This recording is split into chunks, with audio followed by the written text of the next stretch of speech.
1000 lagunetik gora bildu ziren larun batean Miarritzen, Gay Pride festan, askatasuna, berdintasuna eta zenidetasuna aldarrikatzeko. Liberté, égalité, fraternité, liberté nahi dugun emaztear gizona maitatzeko.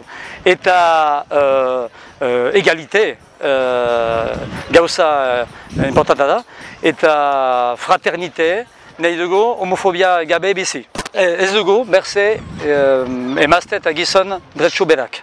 Eta gu nahi dugu dretsua berak izan. Nahi dugu, bezkontza, aurrak izanez, berze zela bizi. Orduan, hortako eben gira, urte goziz tortzen gira. Eta nahi dugu erakutsi, hemen eskolegian badira gu bezalako gizonak, eta guk berzea bezala girela, eta ez gira gauza, ikalarrezko gauza. Festa giroan aldarrikapena zen nagusi. Lehenengo aldarrikapena gero jaia.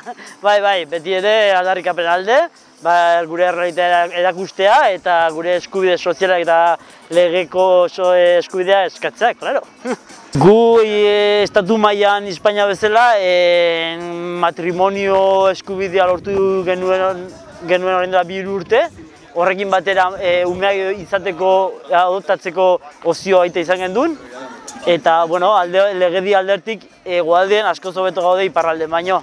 Esan, gauza berdine, sozialki da lan gehiena jorratu gara dukoruna. Gure realitatea zer da, gure lanak, gure lagunak, heziketa ikastola aldetik, eta hori ikusten dugu lan pilo bat jorratu behar dela. Gu asoziatetik saiatzen gira bai instituzio guztiei pixka bat kaina ematen bisibitatzen beste realitate batzuk existitzen dira, eta homofobia, lesbofobia, transfobia hori desagertzen juteko momentu bat dela, ja baita. Bera, horiek hemen ezkondu daikete ez, ke pena. Bai. Ez dien bimutil ez da? Humoreaz baliatu ziren asko aldarrikapenak plazaratzeko. Beti ereko barkamenaren zeroren elkartekoak ezaterako, plazaz baliatu ziren bikote homosexualak modu berezian eskontzeko.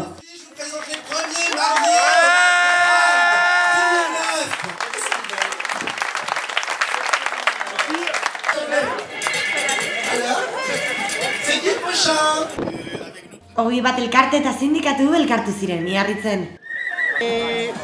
Elkartea, hola da? SOS homofobia izenekoa da.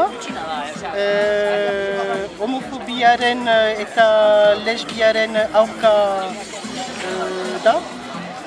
Badugu telefono zenbaki bat eta han jendeak deitzen gaitu. Hilaren 28an ospatuko da gay eta lesbianen harrotasun eguna. Hurrengo asteburuan manifestazioak egingo dituzte hainbat hiriburutan. So